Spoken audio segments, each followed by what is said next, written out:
Hello there, fellow electrical engineers. Rodamon here. Thank you for tuning in to Stationeer's Brutal Vulcan. Episode 24. Nearing a brownout, making plans for power. So, we have a cryo tube. I do need to filter the, I need to fix the whole, I was worried about that. I added carbon dioxide on my oxygen line, so I'm gonna fix that now.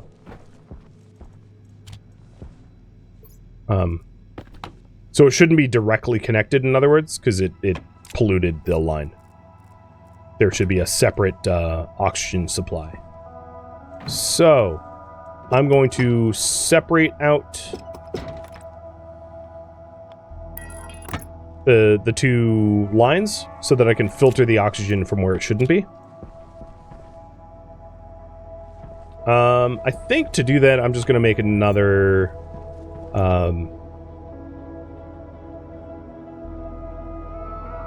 I'm going to make another atmo filter that I can use temporarily. Actually, you know what? Maybe I'll just use the... I need to turn that off. I'll use the atmospheric filter that I have on the roof. Because I have enough carbon dioxide in there at this point.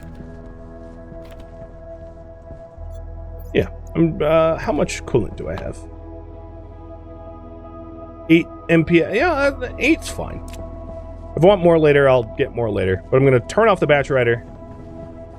And then go borrow the filter from the roof.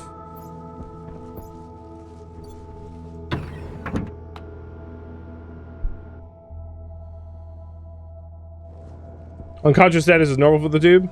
Oh, okay. Cool. Well, I wasn't about to kill myself, in case that wasn't the case. Alright, so this CO2 filter I'll put in later. And let's uninstall this thing.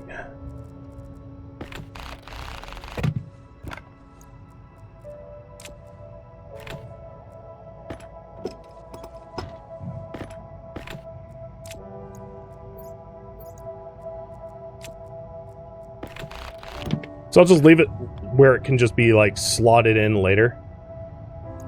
Oh, I don't even have a frame for support. I can't even put it back now. Well, that's not a problem for me now. That's a problem for me in the future.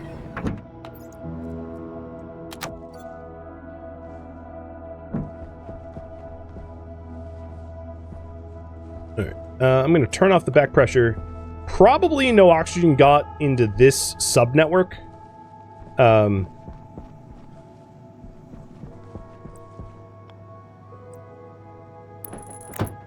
Because it was already full of oxygen, I'd imagine, but I'll double check if I need to, like, flush that too. And once I'm done flushing the issue that I ran into, I'll take whatever next goal you've got for me.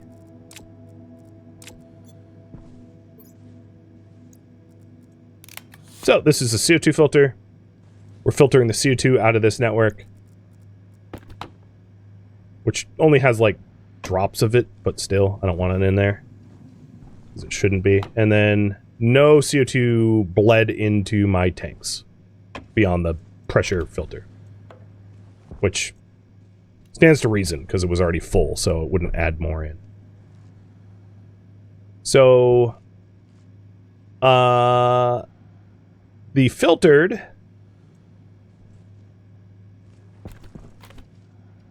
Alright, let's see. The filtered wants to be just a passive vent. So if it's CO2, dump it in the room, because our room is CO2, that's fine. And then if it's not CO2, it's oxygen, which should go back to that line.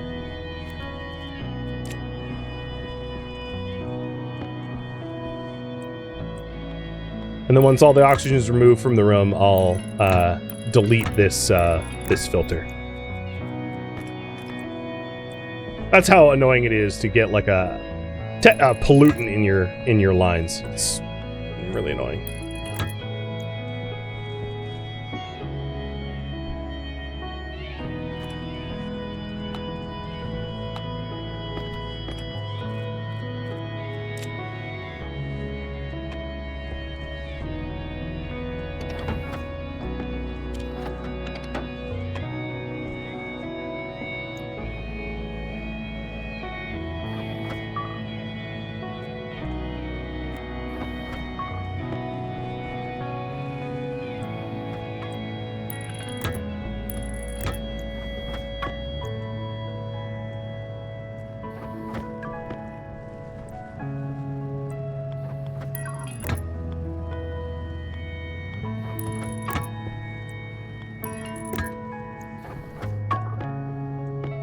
That's enough. Oh, okay. I ran out of silicon. I guess that solves it.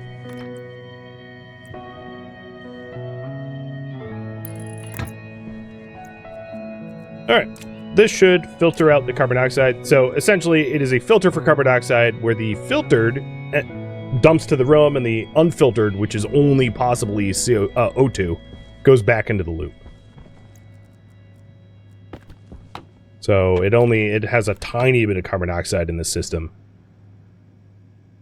Oh, yeah, it helps if I plug it in.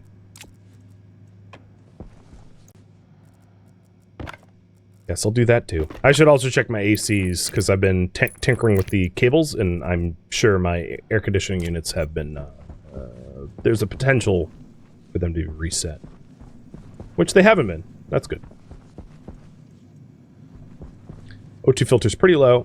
Copy that. Alright. Now, with the tablet out, you can see it work. The percentage of CO2 in this pipe going down. Once it hits 0, I'll just uninstall the whole thing, knowing that we cleaned the CO2 out of our O2 line. So the way to do the cryopod properly is to just store, like, bulk O2 in, like, a tank for the cryopod, and, you know, so it can't pollute your O2 line. But yeah, there's no longer CO2 in our O2 line. So, done. It just required a crap ton of plumbing to fix.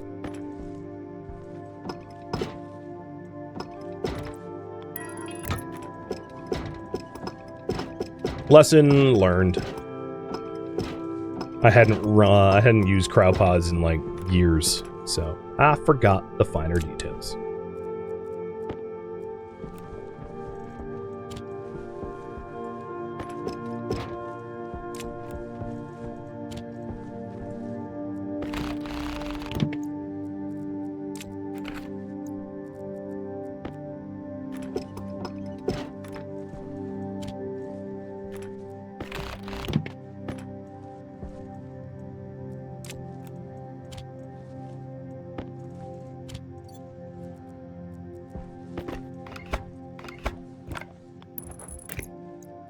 Now, the other way to heal my lungs is to make medical pill,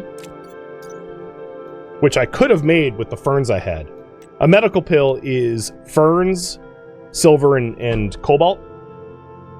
So instead of replanting ferns, I would take ferns and crush them into phenoxyetone powder in a and then, you know, turn them into a medical pill in a chem station and heal my lungs that way. Which, I mean, once I'm done planting all the ferns I want, I could do that next. Now that we're not intaking coolant, yeah, it's temps dropping. Awesome.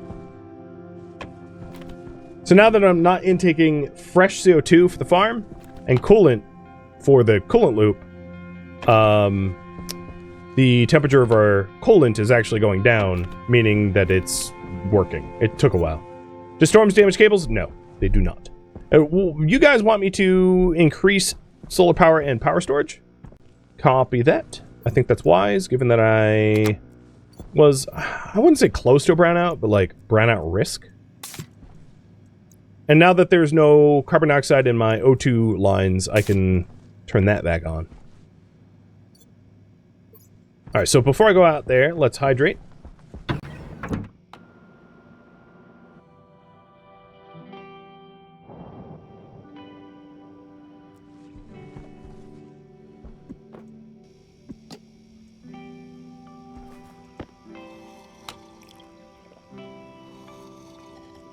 Yeah, I'm not going to finish this stream for sure.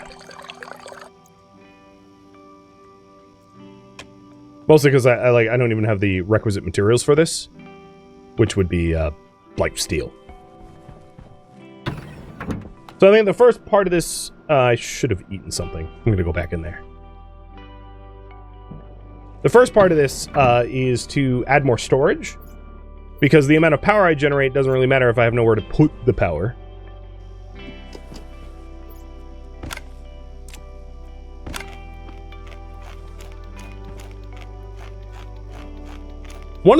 Probably one of the reasons why I browned out, or I didn't brown out, but why power was low, is all the trade I've been doing has been pulling a significant amount of power away from the power generators. And if I turn off my trade stuff, my power generation for the base will go back up.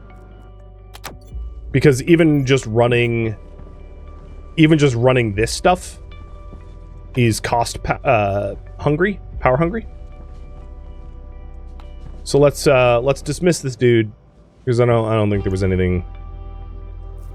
Oh, you want cable coils? Well, that's tempting, but I'm gonna depart him anyway.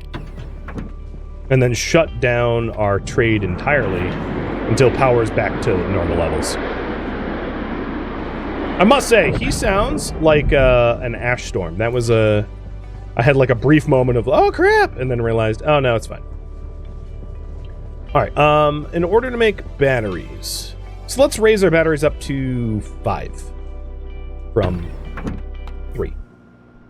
Well, 6 technically, but like 5. 2 more for the main base.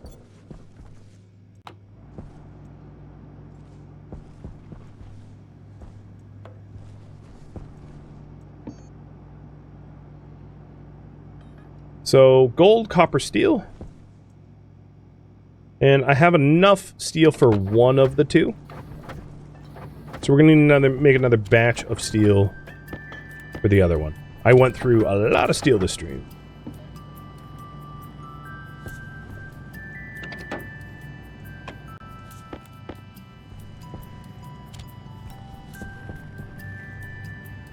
What does it take to make a large one? It takes a tier 2 furnace.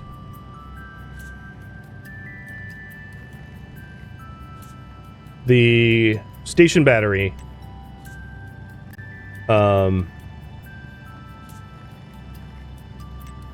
requires stellite, which is only from a tier 2 furnace. So, completely not doing that right now, because we ain't even close to what's required for that.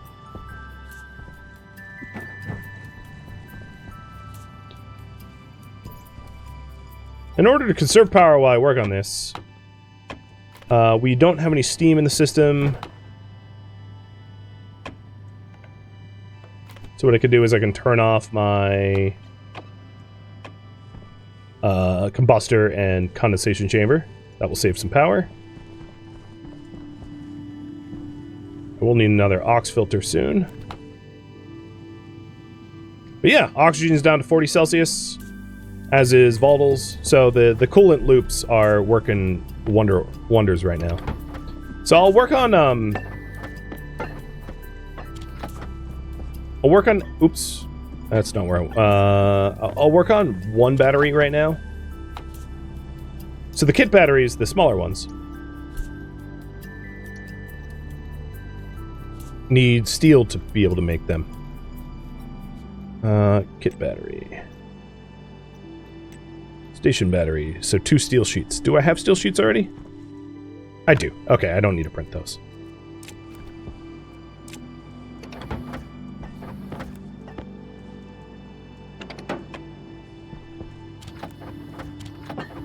Oops.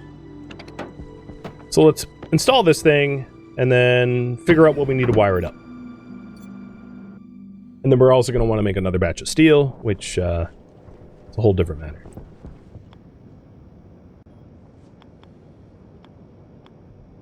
Why won't it rotate? No, rotate the other way. It was weird. Like, refused.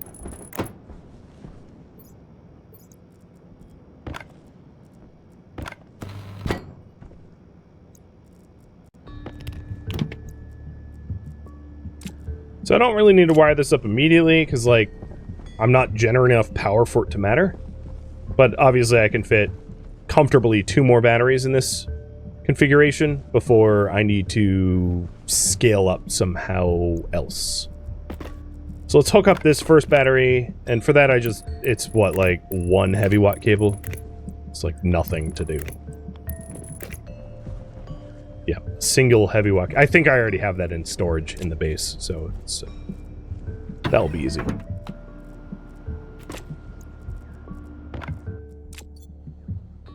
So I'm adding batteries so that when I generate more power, I can put it somewhere. Because it's not always daytime, and I'm completely reliant upon solar at the moment.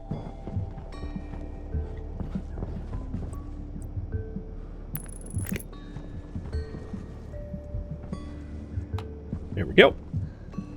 So 4 batteries.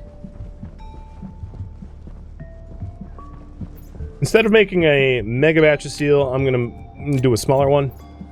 It's already too late in the day to really benefit from atmospheric unless I make silver or gold smelting as part of it. Yeah. So I'm just gonna prep it for essentially tomorrow. Wind is, and I mentioned this before, during storms, wind is incredibly useful because wind will generate like 20 kilowatts during storms, but then outside of storms, they only generate 100 watts or so.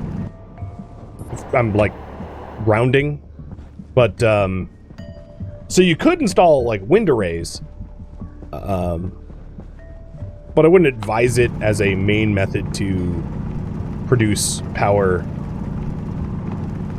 because it's going to be disappointing until you hit a storm, and then when you hit a storm, you know, it's going to generate probably more power than you know what to do with. So unless you want to make like massive battery, I mean, just irrationally large battery arrays, wind is not great.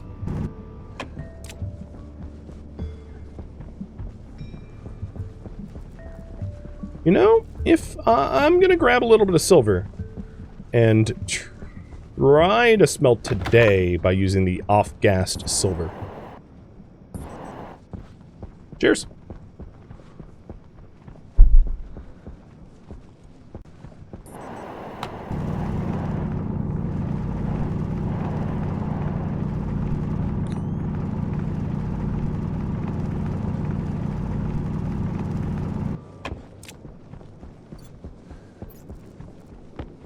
Mostly due to impatience.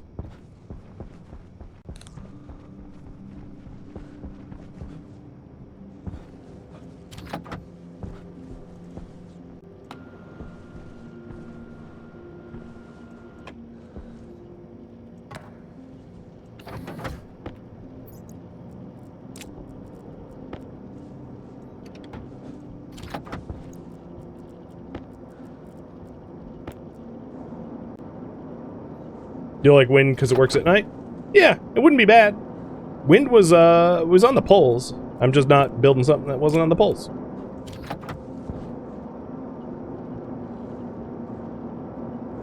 But yeah, you're right. Wind does work at night. It would be a trickle, of course, but it would still work. Well, I'm glad I made the steel, because, or the silver smelt, because there's our steel. Perfect. I'll just, I'll leave that hot. Maybe I'll use the heat again.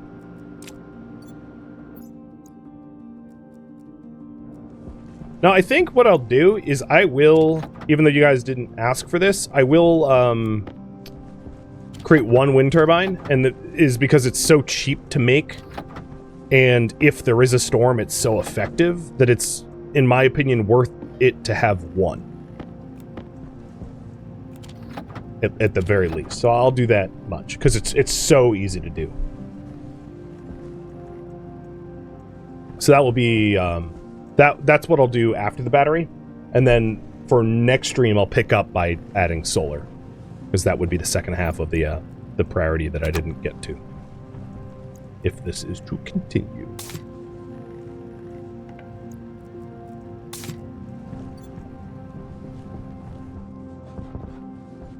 Another nice thing that would be nice to do is to have some sort of visual LED readout of what % my batteries are at, which is something I could add as well.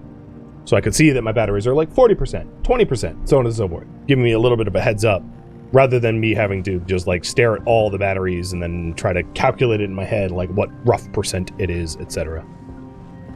Speaking of rough estimate, ferns might be ready. How much oxygen do we have? Oh yeah, we're replenishing our oxygen quickly, and it is temperate. The base is much warmer than the coolant tanks. Are you even working, thing? Probably not, because the coolant loop is way hotter now. If we want to hook that up, we're going to want cables and heavy coils as well. So the base is actually warmer than our coolant loop. I might want to change where the base's AC is located. From here over to here, because it would be more effective hooking it up to this here. Would be a very easy change. It's just a but it would be a very effective one as well.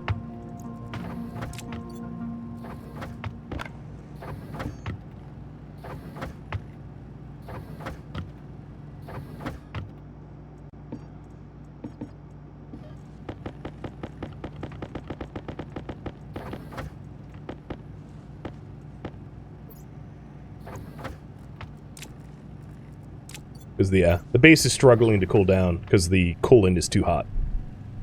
The temperature differential efficiency sucks, in other words, in technical terms. Hey, Dr. Catatonic, thank you for the cheer. You know, maybe I do that right now. I'm getting pulled. Like it's not my priority. I'll stop. Getting pulled from so many directions.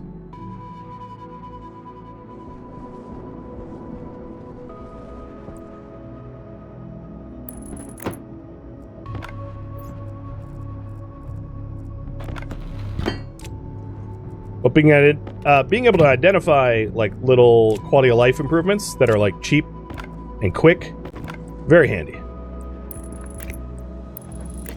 Can I color wires? I could, if I wanted to. You can spray paint most things in the game. Not everything, but most. Okay, so now we have power storage for 5 batteries. I could easily top up my batteries, like all these battery banks, with just like some coal, but you know, I wasn't planning on that. I think what I'm going to do is, before end of stream, I'm going to go slightly over time. I'm going to add the wind turbine, just because I said it was really cheap and easy to do, and better put my money where my mouth is and actually make one. And then move the AC.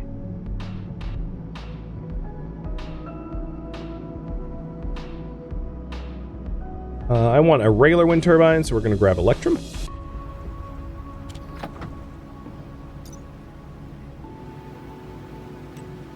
And this is 5 steel sheets, 5 cable coils. I have 5 steel sheets and 5 cable coils on me. And we're also going to want the heavy watt cables too, because we want to assume that this wind turbine is going to create 20 kilowatts during a storm. Because if you assume it's only going to create 100 watts, you're going to burn out the cables with that assumption, which is very not wise to do.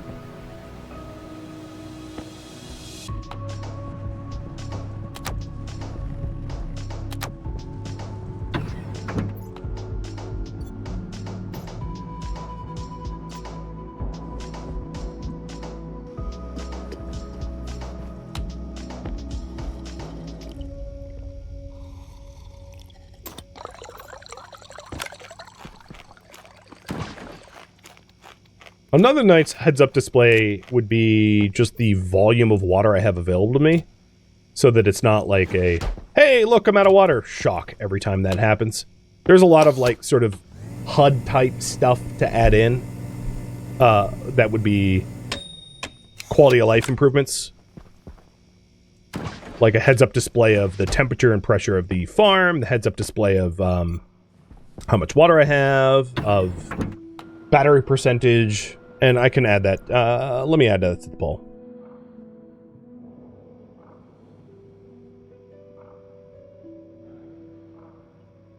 So that future me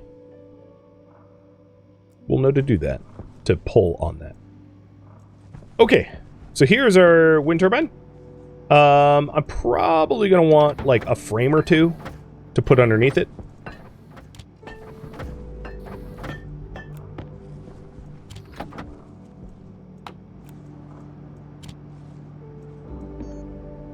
I'm going to make 4 steel frames and 4 more sheets. Is this a dead?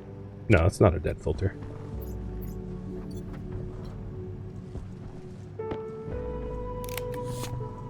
That is 2%.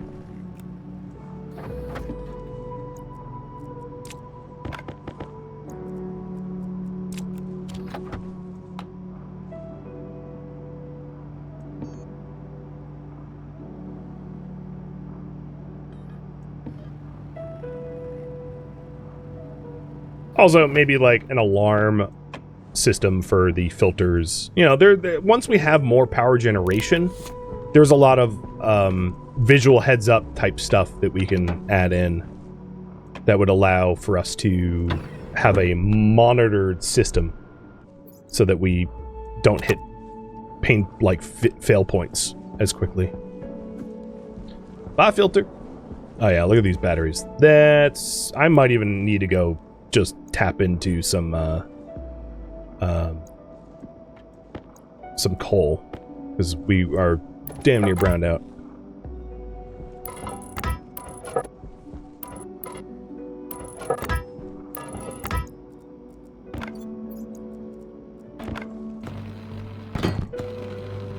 Interestingly, one other solution here would be to just hope for a storm, because a wind turbine would top up batteries pretty quick. So the wind turbine needs to connect to this heavy watt cable, the input for the batteries, which means I'll need to move this heavy watt wire, move it a little bit because it's kind of in the way. So I'll put this thing here.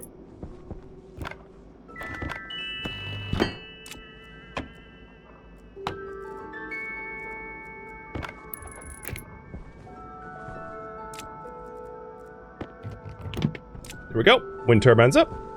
We're gonna want. I'm gonna need more heavy watt cables than I currently have on me.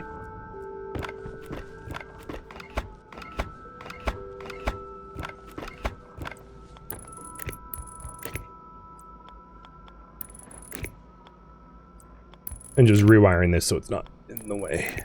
Perfect.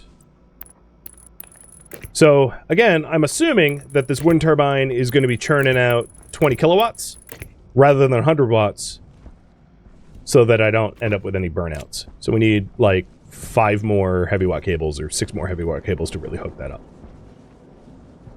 And by the same notion, if I wanted to make a solid fuel generator, like that's next to the wind turbine is roughly where I would put it, because for the same reason.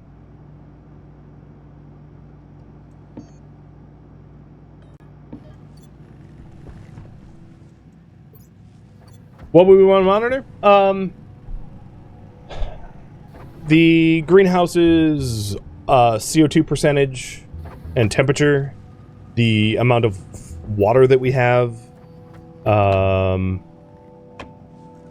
amount of oxygen that we have, you know, or the pressure of oxygen. There's a bunch of little things that that could be pretty beneficial to monitor with just heads-up display, so I don't have to pull up my tablet every time. And we can see at a difference, distance, and then also how many kilowatt hours of power we have, you know, that kind of stuff.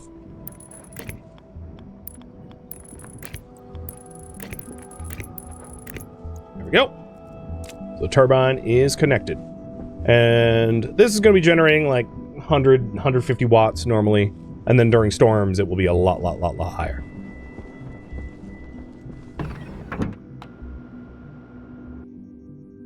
Time of day is interestingly very difficult to calculate without IC code because there is no clock.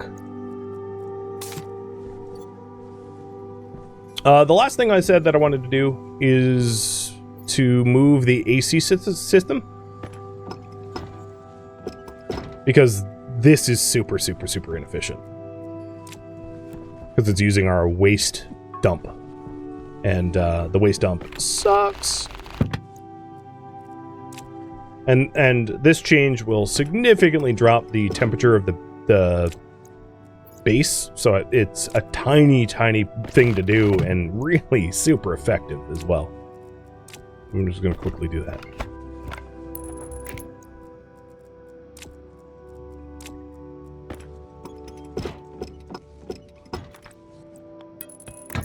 Now, the technically speaking, the other areas where we have air conditioners, the air conditioner in our crew quarter and the air conditioner in our farm could also benefit from this as well.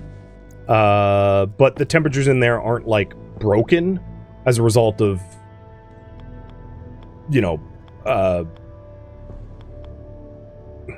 as a result of running. Oh, I hate that spot. So although it would be more efficient, I don't really need to do it for the other rooms at the moment. Yeah, that will work.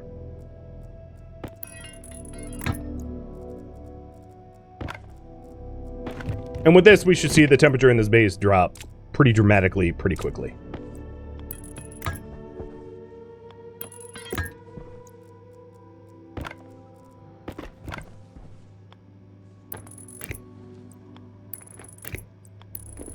Because it's using actually cool gas as coolant. Whereas before it was trying to use 160 degree gas as coolant. 158 versus 30. Big difference. So the only thing I need is yellow pipes. Let's go get some yellow pipes.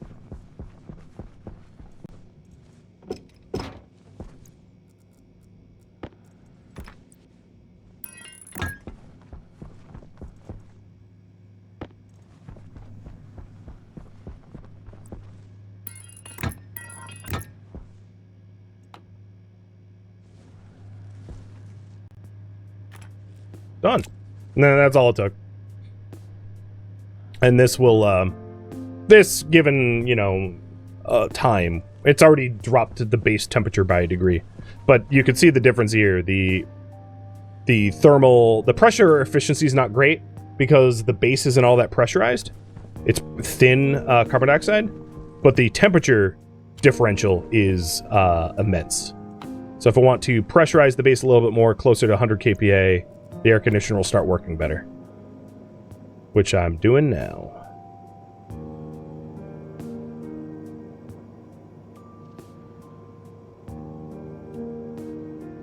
And I'm just measuring my CO2 to make sure I don't run out. Ooh, 48 days without dying.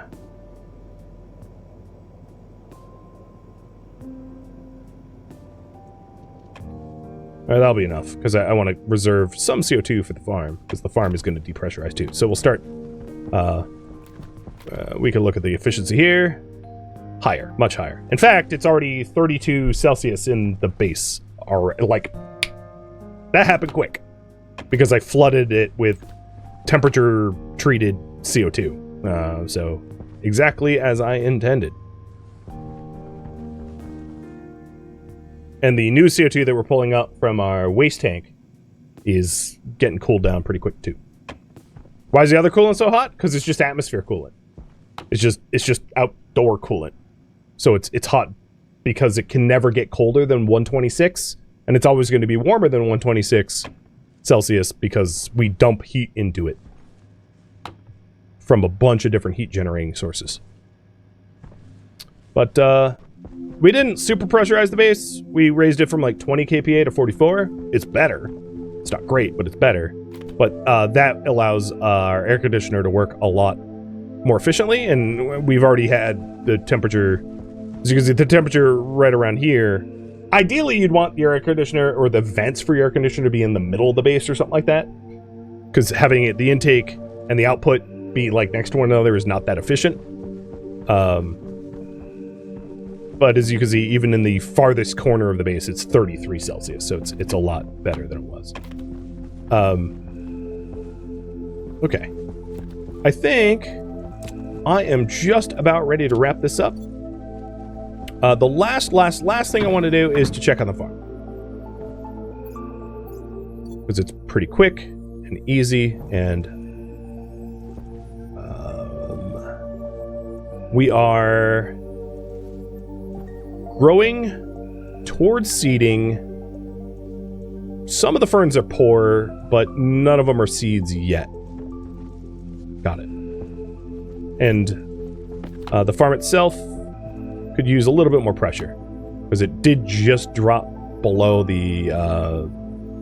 only when I cycled the airlock in, actually, come to think of it. But it did drop below the threshold that we'd want it at.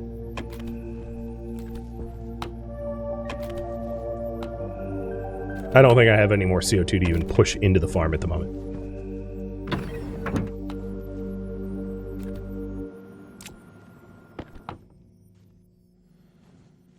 Because with the airlock cycled 78 kPa, yeah, it's pressurized enough. I mean, you'd want it closer to 100, but anything above 50 is fine.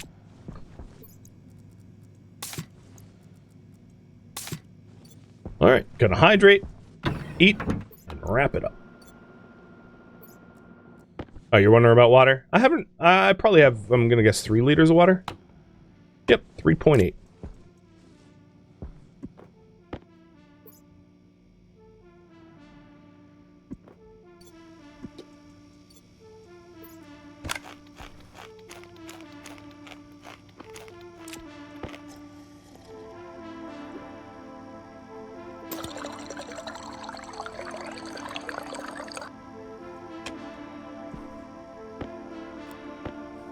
Okay, I hope that future me knows that I am not suited. And this, friends, is where I'm going to leave off for this week. Thank you for tuning in to Stationeers Brutal Vulcan, which originally streamed live on Twitch. If you have any feedback or questions for me, let me know in the comments below. If you would like to catch a live stream of mine, rodamont.com has my stream schedule and countdown timers to upcoming streams. If you'd like to join my online gaming community on Discord, rodamont.com has a link to it, as does the description of this video. Thank you so very much for watching. Special thank you to my Twitch subscribers, Patreon patrons, and viewers like you that support the channel and made it all the way to the credits. Thank you so very much. I hope to catch you next episode or an upcoming stream. Farewell, my fellow Stationeer survivors.